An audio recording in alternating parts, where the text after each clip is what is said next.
sababha Ninpen isha kiwe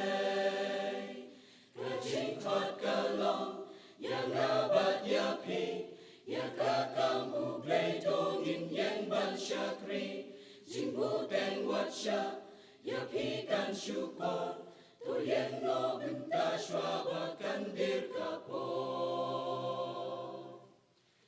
Jing pos nium lahe Shalem de jong kil o Jing jong ni hangne Shen shen kan sa kuno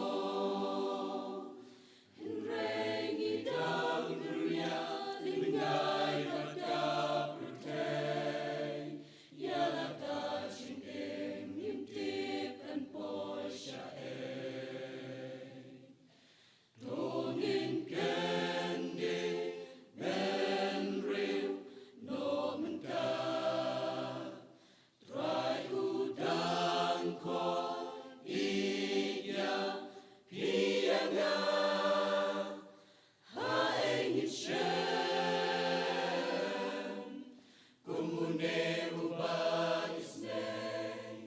Yunong popla rem kunga upelim Haba jing kuslai kiban Unelong unong pentien Haba snow kutlat ulong kajing kerlen Hato ongday mga mapi Banlong jing shai ublay Jing em jongi nuk sababha Ninpen isha kiwe Kajing kot kalong Yang abat yapi Yakakam ublay tongin yang ban syakri Jingbu teng watsha Yapi kan syukor Tu yang no menta shwabakan dir kapor Musti musim kodor Na mekila pecngai Na markas papurong Pertei majing kwabrai Long yin jot pikra Jinya mayanya Jinya le pamar Kintila nang yaja Dongin kendi Ben riu no menta Trai udang ko Iya pianga Haengit shen